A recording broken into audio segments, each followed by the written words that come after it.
శ్రీకృష్ణ పరబ్రహ్మణే నమః. అరుణాయ నమః, అచలాయ నమః, రమణాయ నమః, రామకృష్ణాయ నమః, శ్రీదత్త గురుభ్యో నమః. మనం ఫస్ట్ దాంట్లోని మూలాధార చక్రం వరకే చెప్పుకున్నాము. దీంట్లోని తక్కినవన్నీ చెప్పుకుందాం. రెండోది స్వాధిష్టాన చక్రం. స్వ అంటే తన యొక్క అధిష్టాన, అంటే అంటే తన యొక్క అధిష్టానం అంటే ఉండేటటువంటి గృహము లేక ప్రదేశం అన్నమాట. అంటే ఇక్కడ నేను ఇక్కడ నేను ఉన్న ఇల్లు అనమాట. ఇక్కడ అనమాట స్వాధిష్టానము అంటే నా అధీనంలో ఉన్నది నాది అని కూడా అంటాం కదా. మూలాధారములో పుట్టిన అహంకారము దీనిలో పెంపొందుతుంది. దేంట్లోని స్వాధిష్టానంలో, మూలాధారంలో పుట్టి స్వాధిష్టానంలో పెంపొందుతుంది అంటారు కూడా, అవునా? మరి తల్లి ఒక చోట పుట్టి రెండో చోటకి వెళుతుంది కదా, ఆడపిల్ల అలా అనమాట, అవునా? అలాగా ఇవిడ ఇక్కడ పుట్టుతుంది, రెండో స్వాధిష్టానంలోకి వెళ్ళేసరికి అహంకారం పెరుగుతుందన్నమాట. అంటే అక్కడ కొంచెం నాది నా వాళ్ళు అనే ఒక్క భావన కలుగుతుందన్నమాట, పెంపొందుతుంది. ఇది అంతర్గత సంస్కారమునకు వేదిక వంటిది. మనస్సులోని సంస్కారములనేది ముద్రలను మానవుడు అనుభవించాలని కాంక్షించే ప్రదేశం అన్నమాట. అంటే ఇక్కడ కర్మభూమి అనుకోవచ్చు మనం. స్వాధిష్టానం అనేది ఏమిటి? మనం పూర్వవాసనలు ఉంటాయి కదా, ఆ వాసనలు ఇక్కడ పెంపొందుతాయి. అందుకని వాటిని అన్నిటినీ కూడా నేను అనుభవించాలి, అవునా? కాంక్షించే ప్రదేశము. సంస్కారములంటే అనేక జన్మల నుండి మనం వెంట తెచ్చుకునే పుణ్యపాపాలు. ఈ చక్రాన్ని అధిగమిస్తే తన ఇంద్రియాలన్నింటిపైన తనకు నియంత్రణ కలుగుతుంది అన్నారు. స్థానము మూలాధారానికి 2 అంగుళముల పైన మన వెన్నుపూస చివర ఉన్న త్రికోణాకార భాగము. వెన్నుపూస అంటాం కదా, చివర ఒక పూస ఉంటుంది అక్కడ, అవునా? చివరి భాగము, దాన్నే ముడిపూస రంధ్రము అని కూడా అంటారు. ఆకృతి నారింజ అంటే ఆరెంజ్ రంగుతో ప్రకాశిస్తూ 6 దళములు గల కమలము వలె ఉంటుంది, లేక కాషాయ రంగు వలె ఉంటుంది. ఫస్ట్ మూలాధారము 4 దళాలు, ఇక్కడ స్వాధిష్టానికి వచ్చేసరికి 6 దళములు. తత్వబీజము వం, దళములపై బీజాక్షరములు బం, భం, మం, యం, రం, లం. 6 దళాలన్నమాట, బీజాక్షరాలు 6. తత్వస్థానము అర్ధచంద్రాకారముగా ఉండే జలతత్వస్థానము. ఫస్ట్ భూమిని చెప్పుకుందాం కదా, వాసన మట్టి అన్నమాట. ఈ శరీరం దేంతో తయారవుతుందండి? మట్టితోటే. అందుకని ప్రతిరోజు మనం స్నానం చేసినా కొంచెం ఎండ చెమట పట్టేసరికి చూడండి మట్టి పట్టుకోతుంది. ఇలా మీరు నలిచారనుకోండి వాళ్ళు మట్టి వస్తుంది. కానీ ఇది మనం నమ్ముతామా? నమ్మము. కానీ అంతే, ఇది ఒక పంచభూతాలతో తయారైంది కాబట్టి ఇందులో జలం ఉంది, మట్టి ఉంది, వాసన ఉంది, అవునా? అన్నీ ఉన్నాయన్నమాట. పంచతత్వాలు కూడా ఇందులో ఉన్నాయి కాబట్టి ఇది మట్టితో తయారు చేసింది కాబట్టి దీంట్లోని ఇది జలతత్వం అన్నమాట. తత్వబీజ గమనము, సరే ఇది మనకు అక్కర్లేదు. గుణము రసగుణము, తెలియదు కదా, యూరిన్ రసగుణము. వాయుస్థానము వ్యానవాయువు శరీరం అంతా వ్యాపించి ఉంటుంది. జ్ఞానేంద్రియము నాలుక అంటే రసము కదా, రసగుణము అన్నమాట. కర్మేంద్రియము మూత్రత్యాగశక్తి గల మూత్రేంద్రియము మరియు జననేంద్రియము. రెండిటికి అదే స్థానము కదా, మూత్రం చేసుకున్న జననేంద్రియము. లోకము భువర్లోకము. తత్వబీజ వాహనము మొసలి. సరే, ధాతువు కొవ్వు. స్వభావము క్రోధము, విషయాసక్తి, ఇంద్రియ సుఖలోలత్వము, ఇతరులకు హాని వలన కలుగు ఆనందముట. జోదరితనము, అనుమానము, వివాదాస్పదము.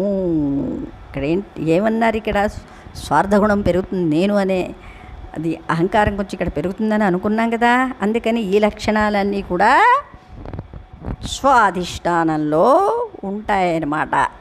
ఇది రెండోది. అంటే దీన్ని మన అధీనం చేసుకోగలిగితే వీటన్నిటినీ మన అధీనం చేసుకోగలము. ఎవరు? జీవుడు. ఔషధము సరే అక్కర్లేదు. ధాతువు పెరుగుదలకు పెరుగన్నం అన్నారు. ఈ ధాతువు కరెక్ట్గా చక్కగా నడవాలి అంటే శాంతగుణం. ఇక్కడ ఏంటి ఇవి లక్షణాలు ఏముంటాయి? క్రోధము, విషయాసక్తి, ఇంద్రియ సుఖలోలత్వము. అంటే ఇక్కడ రజోగుణం కొంచెం ఎక్కువ ఉంటుందన్నమాట. ఆ రజోగుణాన్ని తగ్గించుకోవాలి అంటే పెరుగన్నం, సత్వగుణంతో కూడిన ఇక్కడ పెరుగన్నం అని చెప్పారు. అంటే దాంతో బలం కూడా పెరుగుతుందన్నమాట. సాధనానుకూలత వజ్రోళిట. ఈ చక్రము సరిగా లేకపోతే మూత్ర సంబంధ జననేంద్రియ సంబంధ వ్యాధులు కలుగుతాయి.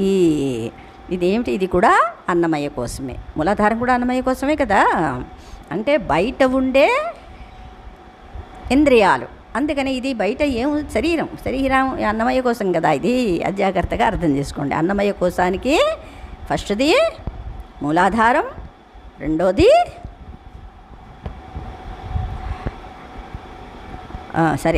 అందుకు దీన్ని అన్నమయ్య కోసం ఉంటారు. మూలాధారం వల్లే దీని శక్తులు కూడా ఉంటాయి.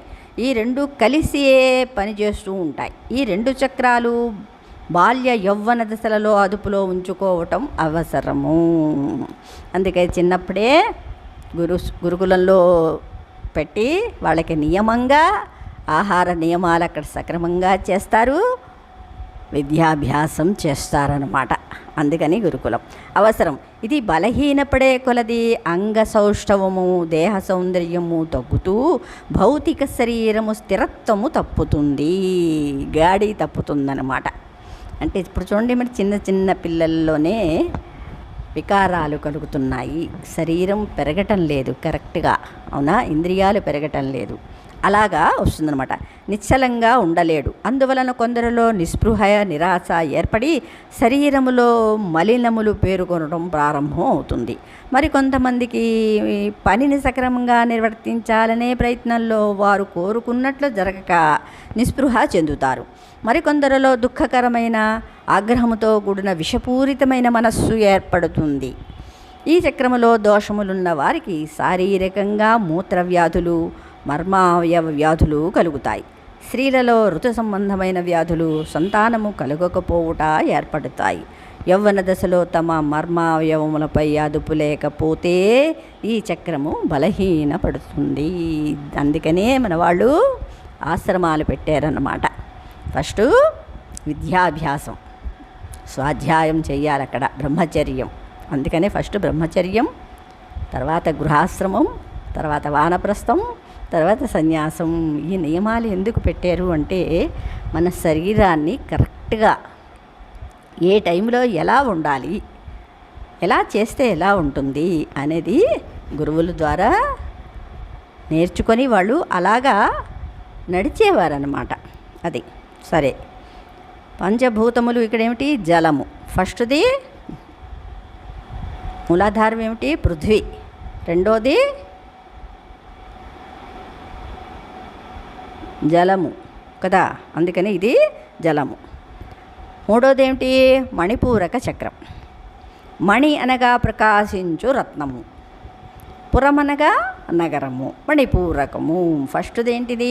మూలాధార స్వాధిష్టానం, నాది అనేది వస్తుంది. తర్వాత ఏమవుతాయి? మణులు. మణులు అంటే ఇక్కడ ఏంటంటే కోరికలు అధికమవుతాయి అన్నమాట, రకరకాల. అవునా? పురమనగా నగరము, రత్న ప్రకాశముతో ప్రకాశించు నగరమని అర్థము. ఈ నాడీ కేంద్రము నుండియే మానవులలో శక్తి ఉద్భవిస్తుంది. సూర్యునిలో సౌరశక్తి పుడుతూ ఉన్నట్లు మణిపురంలో ఉష్ణశక్తి ఉద్భవిస్తూ ఉంటుంది. అంటే ఇక్కడ జీర్ణక్రియ కూడా ఇక్కడే జరుగుతుంది కదండి.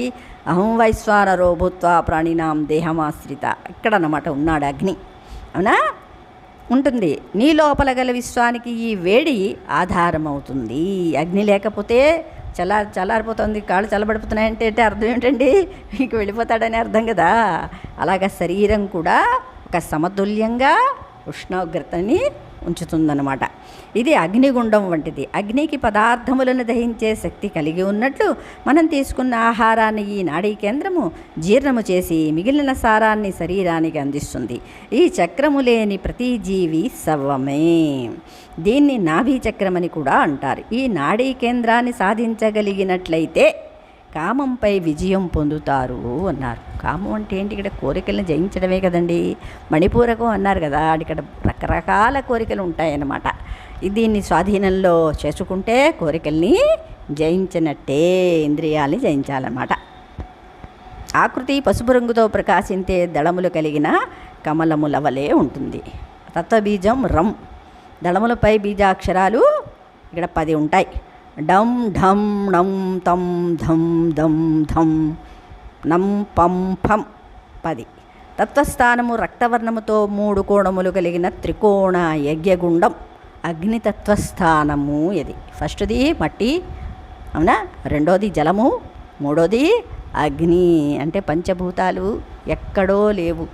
నిన్ను నువ్వు పవిత్రంగా ఉంచుకుంటే అక్కడ భూత పూజ చేసినట్టే, పంచభూతాల్ని ఆరాధించినట్టే అంటారు. అంటే కొంతమంది చూసండి, పంచభూతాల్ని అధీనం చేసుకున్నారని అగ్నిలో ఉండగలడు, నీటిలో ఉండగలడు, వాయువులో ఉండగలడు. అంటే ఏమిటి? ఈ లోపల ఉన్న తత్వాన్ని నువ్వు అధీనం చేసుకుంటే బాహ్యంగా కూడా అవి నిన్ను ఏమీ చెయ్యలేవు అని అర్థం అనమాట. వీటిని తత్వస్థానము. సరే, గుణము ఏంటి? ఇక్కడ రూపము. అగ్నికి రూపం ఉంది కదండి, అది రూపము. వాయుస్థానము ఆహారము యొక్క రసమును శరీరమంతటా వ్యాపింపజేసే సమాన వాయువు.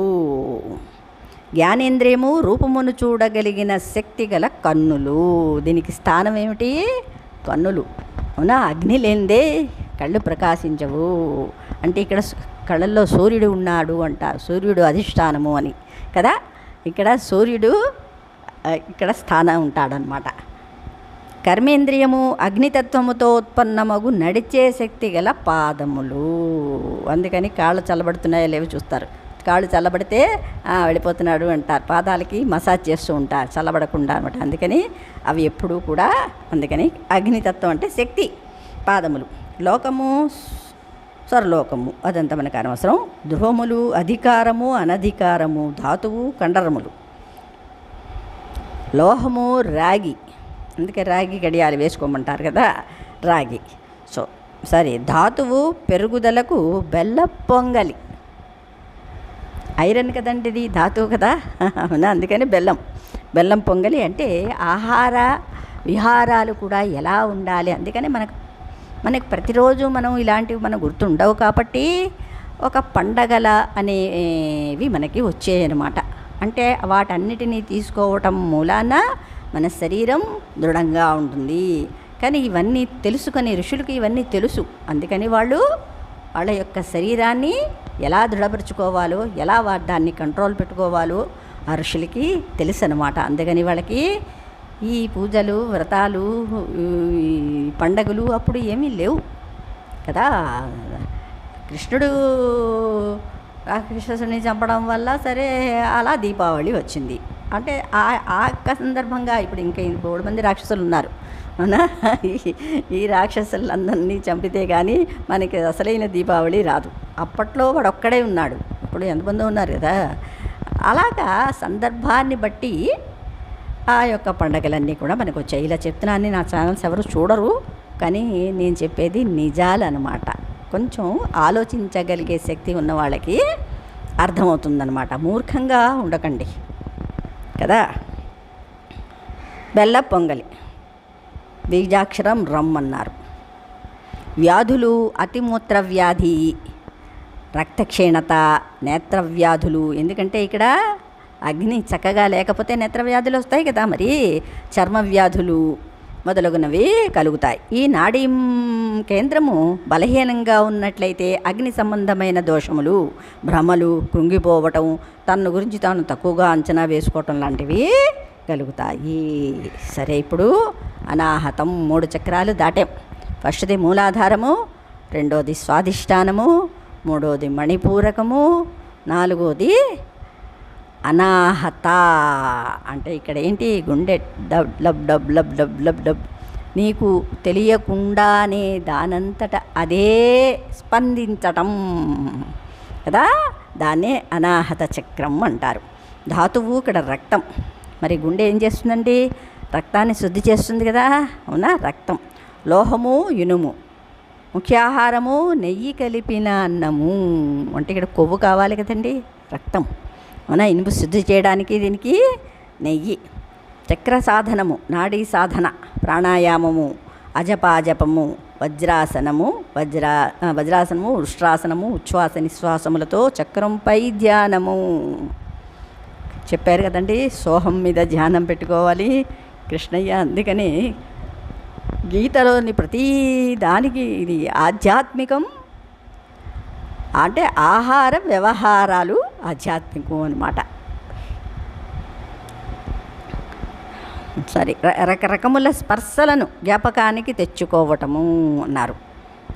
అంటే ఏమిటి స్పర్శ అంటే? వాయువు మనం సోహం జపం చేస్తున్నప్పుడు ఉచ్ఛ్వాస నిశ్వాసాలతోటి ఎన్నో రకాల స్పర్శలు గుర్తు వస్తూ ఉంటాయి కదా.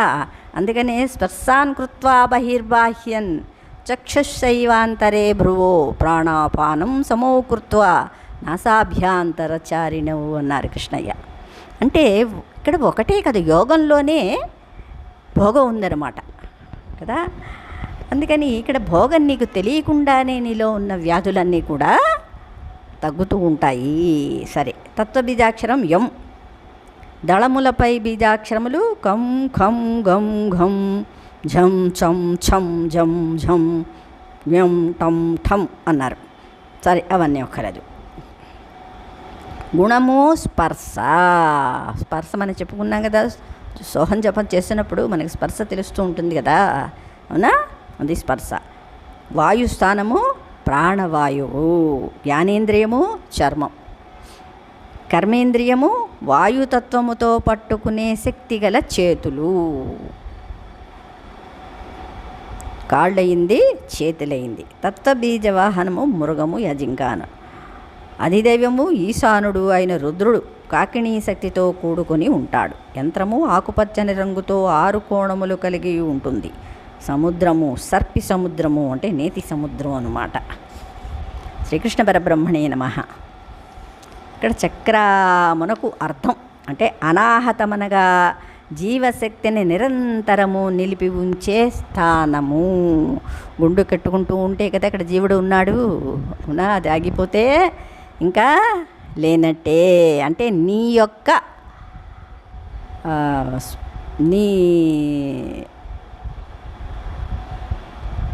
నీ అధీనంలో లేకుండానే, అంటే నీ యొక్క ఆజ్ఞ లేకుండానే కదా గుండు కట్టుకుంటుంది. నువ్వు చెప్తే కొట్టుకుంటుందా? లేకపోతే చెప్పకపోతే ఆగిపోతుందా? నువ్వు చేస్తే కొట్టుకుంటుందా? కాదు కదా. దానంతటా అది ఉంది అంటే నువ్వు ఉన్నావు, లేకపోతే మనం వెళ్ళిపోతాం. దీన్నే హృదయస్థానం అంటారు. ఆగని శబ్ద బ్రహ్మము ఈ ప్రదేశంలో నినదిస్తూ ఉంటుందన్నమాట. సోహం సోహం సోహం అహంకి వెళుతుంది కదా. సోహం సోహం సోహం సోహం జపం అనమాట అది. అంటే దాన్నే అజపా గాయత్రి అంటారు. అంటే నీకు తెలియకుండానే ఆ జపము అలా సాగిపోతూ నిరంతరంగా, అవునా? అది ఈ శబ్దము 2 వస్తువుల వలన ఉత్పన్నమైనది. అది అనాది శబ్దము అంటే ఓంకారం అని కూడా అంటాం. ఈ చక్రాన్ని సాధిస్తే సకల జీవరాశుల ఎడల నిస్వార్థమైన ప్రేమ కలుగుతుంది. అంటే ఇక్కడ మనస్సుని జయించడం అన్నమాట. మనస్సుని జయిస్తే అక్కడ ఏంటండి, స్వార్థం అనేది ఇంకా ఉండదు కదా. అది ఇక్కడ ఏమొస్తుందంటే కుటుంబీక వ్యాపారిక ఆర్థిక సంఘపరమైన ఒత్తిడులు తట్టుకోలేనప్పుడు ఈ చక్రము బలహీనపడుతుంది. కొంతమంది ఎన్ని కష్టాలు కలిగినా బయట వారికి తెలియనీయక తమ మనస్సులోనే బాధపడుతూ ఉంటారు. అందరితోనూ నవ్వుతూనే మాట్లాడతారు. పోట్లాటలు తర్కాలు వీరికి నచ్చవు. తమ కష్టాలను మర్చిపోవడానికి ఎప్పుడూ స్నేహితుల మధ్య కాలం గడుపుతూ ఉంటారు. మరికొందరు దృఢమైన మనోభావము లేకుండా ఉంటారు. ఈ బలహీనత కల వారిని ఇతరులు తమ స్వార్థానికి వాడుకుంటారు. కొందరిలో అసూయ, ద్వేషం, ఓర్పు లేనితనము, అనుమానించే గుణాలన్నీ ఎక్కడ ఉన్నాయండి? మనస్సులోనే కదా. షడ్భావ వికారాలన్నీ కూడా మనస్సులోనే ఉన్నాయి, అంటే హృదయంలోనే కదా. సరే, 5వది విశుద్ధ చక్రము. అనాహతం తర్వాత విశుద్ధము అంటే ఇక్కడ ఏంటి? ఇక్కడ దాటిపోయే మనస్సుని దాటిన స్థితిని విశుద్ధ అంటారన్నమాట. విశుద్ధ అనగా పవిత్రం చేసేది అని అర్థము. మనల్ని మనం పవిత్రులుగా నిష్కళంకులుగా చేసుకునే స్థానము. ఇది అమృతానికి స్థానము. ఇది సరస్వతీదేవికి స్థానము. ఈ చక్రాన్ని సాధిస్తే పరమ పవిత్రుడవుతాడు. ఆత్మదర్శనానికి ఉన్న అడ్డంకులు తొలగిపోతాయి కదా. మనస్సు ఉంటేనే బంధము, మనస్సు లేకపోతే ఏముంది? మోక్షమే కదా. అందుకని ఇక్కడ అన్నీ తొలగిపోతాయి. తాను తెలుసుకున్న దానిని ఇతరులకు బోధించగలుగుతాడు. ఎందుకంటే ఇక్కడ పూర్తి సత్వగుణం అన్నమాట. ఇక్కడ ఏది ఇంకా స్వార్థం అనేది లేని స్థితికి వెళ్ళిపోతే ఎప్పుడూ కూడా మంచి చెప్పాలనే అనిపిస్తుంది. తనకు తెలిసింది, తాను అనుభవించింది చెప్పాలనే జ్ఞానం వీళ్ళకి ఉంటుందన్నమాట. తానము కంఠప్రదేశమున వెనుక గల వెన్నుపూస ఆకృతి నీలము రంగులో ప్రకాశిస్తూ ఉన్న 16 దళములు కలిగిన కమలం వలె ఉంటుంది. ఒకదానికి ఒకటి చూడండి పెరుగుతున్నాయి. సంకుచించేది అది తక్కువ కదా, అది ఇలా పెరుగుతున్న కొద్దీ మనస్సు హృదయం చూడి సహస్రానికి వచ్చేసరికి సహస్రదళ కమలాలు అంటారు కదా, అలా అలా అది వికసించడం అంటే దీన్ని వికసించడం అంటారు. మనోవికాసము చెందడం అన్నమాట. అంటే షట్చక్రాల్ని దాటుకుంటూ వెళితే వికసించడం అన్నమాట. తత్వబీజము హం. సరే, దళములపై బీజాక్షరాలు 13 ఉన్నాయి. అంటే ఆ ఆ ఈ ఊ రు ఏ ఐ ఓ ఔ అం అహా అంటే అక్షరాలన్నీ ఎక్కడున్నాయండి? మనలోనే ఉన్నాయి. అందుకనే ఏమన్నారు? కాలా అక్షర్ భైస్ బరాబర్ అన్నారు. అక్షరం లేనివాడు పశువుతో సమానము అని. అక్షర జ్ఞానం ఉండాలి. మనిషికి బుద్ధి ఇచ్చాడు కదండి, మనిషిలో అన్నీ తెలుసుకునే శక్తిని ఇచ్చాడు. అందుకనే జ్ఞానం అనేది తెలుసుకోవాలి. ఎవరు? మనిషి ఒక్కడే తెలుసుకోగలరు, తక్కినవేవి కూడా తెలుసుకోలేవు. కాబట్టి కాలాక్షర్ భైస్ బరాబర్ అన్నారన్నమాట. అంటే ఎందుకంటే అన్నారు, ఒక చిన్న కథ ఇందులో ఎక్కడో చెప్పే ఉంటాను నేను. ఒక అతను కళ్ళజోడు పెట్టుకుని పేపర్ చదువుతున్నాడు. పేపర్ చదువుతుంటే పాపం కనిపించిన వాడు పక్కన వచ్చి కూర్చున్నాడు అనమాట. కూర్చొని ఏం చదువుతున్నారు అంటే, పేపర్ చదువుతున్నా. ఎలా చదువుతున్నా అంటే, కళ్ళజోడు పెట్టుకున్నాను కదా చదువుతున్నాను అన్నాడు.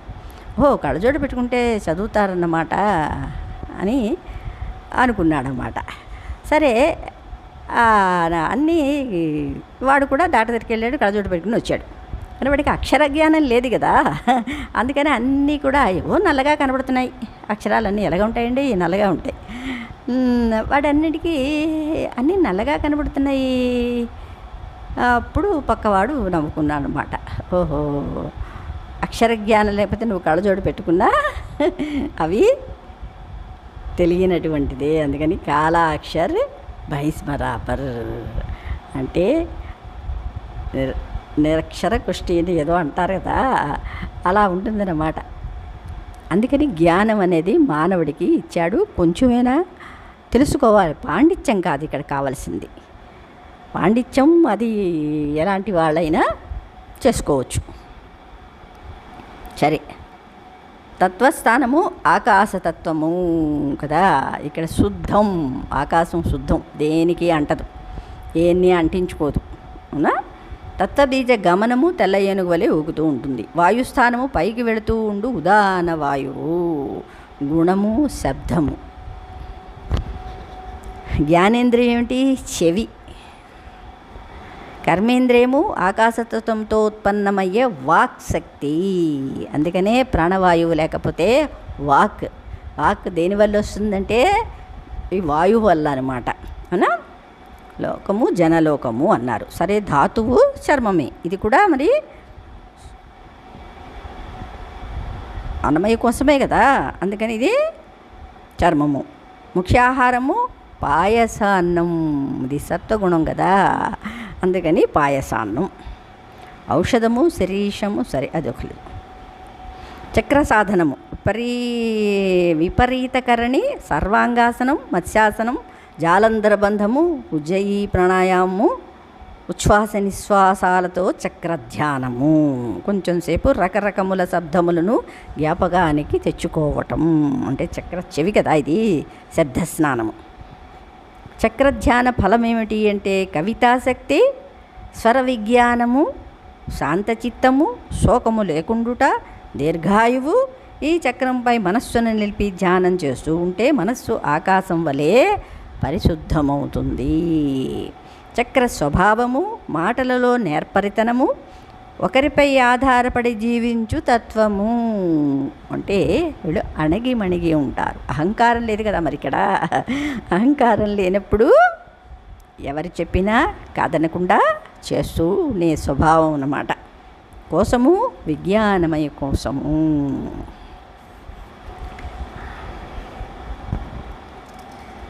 అన్నమయ కోసం దాటేశారు ఇది, అవునా? అంటే ఇక్కడ బుద్ధితోటి పనిచేస్తుందన్నమాట విజ్ఞానమయ కోసం. పంచభూతముల్లోని ఇది ఆకాశము. 5 పంచభూతాలు అయిపోయాయి కదా, పృథ్వీ, నీరు, అగ్ని, వాయువు, ఆకాశము. ఈ చక్రము క్షీణిస్తున్నట్లయితే ఊహాశక్తి దెబ్బతింటుంది. చెడు అలవాట్లకు అంటే ధూమపానము, త్రాగుడు, మత్తు పదార్థాల సేవనము, వ్యభిచారము లోనవుతారు. కారణము లేకుండా ఏదో ఆపద కలుగుతుందని భయపడుతూ ఉంటారు. చాలా కాలం నుండి శారీరకంగాను మానసికంగాను వ్యధ చెందే వారికి ఒక స్థితిలో ఇంకా భరించే శక్తిని కోల్పోయి బ్రతికే ఉత్సాహం కోల్పోతారు. ఆత్మహత్యకు కూడా పాల్పడతారు. తమ మనస్సు స్థిమితం తప్పిందేమోనని భయపడతారు. ఉద్రేకంలో అనేక తప్పులు చేస్తూ తరువాత పశ్చాత్తాపం చెందుతారు. మరికొందరు ఇతర వ్యక్తుల క్షేమం గురించి ఆందోళన పడుతూ ఉంటారు. ఈ చక్రం ఇంకా బలహీనత చెందే కొలది శారీరకముగా వ్యాధులు కలుగుతాయి. 6వది ఆజ్ఞాచక్రం. ఆజ్ఞ అంటే లాస్ట్ అమ్మవారి దగ్గరికి మనం వచ్చేసాం. ఆజ్ఞ అనగా ఆజ్ఞాపించు, స్వాధీనపరుచుకొనుట అని అర్థము. అర్థమైందా? దీంతో అందరూ కూడా వశీకరణ, స్వాధీనపరచుకోవడం. ఈ స్థానము మనకు సంధానం చేసేది, అవునా? ఆత్మను పరమాత్మతో కలిపేది. దీని నుండే గురువు శిష్యుని నియంత్రిస్తాడు. ఇది ఈ శరీరం అనే ఆలయానికి గర్భగుడి ద్వారం లాంటిది.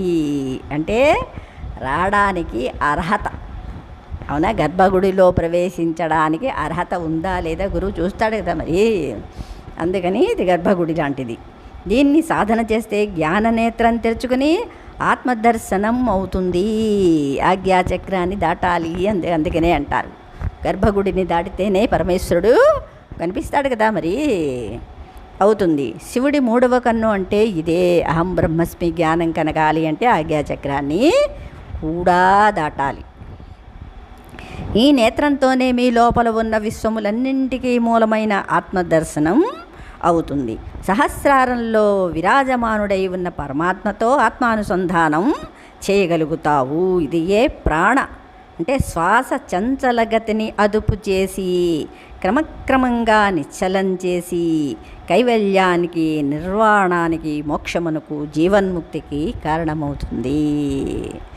ఇందాక చెప్పుకున్నా కదా, ఉచ్ఛ్వాస నిశ్వాస పర్సాన్ కృత్వాన్ బహిర్బాహ్యం చక్షుషైవాంతరే భ్రువు ప్రాణాపానం సమౌకృత్వా. అంటే ఇక్కడేంటి? సమం అంటే సమస్థితి, అంటే అక్కడ లేని స్థితి. ఈ 2 సమానం చేసే సుషుమ్నాళానికి ప్రాణవాయువు వెళుతుందన్నమాట. ప్రాణాపానం సమోకృతి నాసాభ్యాంతరచారిణవు. సుషుమ్నాలోకి వెళ్ళి ఆజ్ఞాచక్రం దగ్గరికి వెళ్ళి అక్కడ నుంచి సహస్రారానికి జీవుడు వెళతాడనమాట. ప్రాణం అంటే జీవుడే కదండి, అది. ఈ చక్రాన్ని దివ్యనేత్రమని, జ్ఞానచక్షువు అని అంటారు. యచ్చక్షుషా న పశ్యంతి ఏన చక్షూసి పశ్యంతి తదేవ బ్రహ్మత్వం విద్ధి అన్నారు. ఏది కన్నులకు కనబడదో, దేనివల్ల కన్నులు చూచుచున్నవో అది ఏ పరబ్రహ్మమని తెలుసుకోవలెను. సాక్షిభూతుడు అన్నమాట. సాక్షిని ఎవరైనా చూడగలుగుతున్నారా? ఎవరో మహాయోగులు తప్పించి ఆ సాక్షిత్వం అనేది సిద్ధించదు. సిద్ధించింది అంటే వాడు సిద్ధుడు అయిపోతాడనమాట. వైరాగ్య సంపన్నులు ఇంతకు మునుపు కర్మ పరంపరముగా ఉన్న విమర్శ యందు వివరింపబడిన రీతిగా అతీంద్రియములై మనోనిగ్రహమును మను అగ్నియందు శరీరమును తపింపజేయగా కుండలని శక్తి అయి శ్రీ లలితయే ఆవిర్భవించి సమస్త విషయ ప్రపంచమును వరుస క్రమమున తనలో లయమునర్చుకొనుచు చివరకు ఏకైక శివ పరబ్రహ్మమందు విలీనమగునని నిశ్చయించెదరు. ఇది విలాసమును కలది అన్నారు, అవునా? చిదగ్నిగుండ సంభూత అన్నారు. చిదగ్ని అంటే ఇక్కడ విషయాలన్నిటినీ అగ్నిలో ఆహుతి చేయాలి. బాహ్య యజ్ఞాల కంటే అంతర్య యజ్ఞాలన్నమాట. ఏమిటి రసయజ్ఞం అంటే పంచరసాలని విషయేంద్రియాలని అగ్నిలో ఆహుతి చెయ్యటమే ఇక్కడ చిదగ్నిగుండ సంభూత, అగ్నిలో ఆహుతి చెయ్యడం అనమాట. అంటే విషయాలని వదులుకోవడం కాదు, అక్కడ నాశనం, విషయాలు లేని స్థితికి వెళ్ళడం అన్నమాట. నామము చేత పిలువబడినది శ్రీ లలితయే అని భావించెదరు. ఈమె తొలుత చిస్వరూప నిర్గుణయ్యుండి అందుండి పుట్టిన సగుణ పరబ్రహ్మమై నెగడినదని గ్రహింపనగును. సముద్రము నుండి వర్షరూపమై పుట్టిన నదులు తిరిగి సముద్రమే అగునట్లు ఈమె నిర్గుణము నుండి సగుణమునకు యతించి చివరకు నిర్గుణ స్థితిని అందుకును. అంటే మనస్సే బంధము, మనస్సే మోక్షము అన్నారు. అంటే మనస్సు అంటే ఎవరండి? ఇక్కడ చెప్తున్నారు కదా, ఆలోచనలో ఉంటే ఆవిడ సగుణ, ఆలోచన లేని స్థితిలో నిర్గుణ అయిపోయింది కదా. ఇంత సింపుల్గా ఉన్నదాన్ని ఇంకా ఇంకా ఇంకా ఇంకా అర్థం చెప్పాలి అంటే నేను సింపుల్గా చెప్తాను కాబట్టి ఇది చాలామందికి నచ్చదు. అంటే ఉన్న విషయంని ఎంతో పెద్దగా అల్లితే చాలా బాగుంటుందన్నమాట కదా. సరే, దీనికో యంత్రము తంత్రము ఉందని చెప్పుకున్నాం కదా. అదే శ్రీకృష్ణ పరబ్రహ్మణే నమః.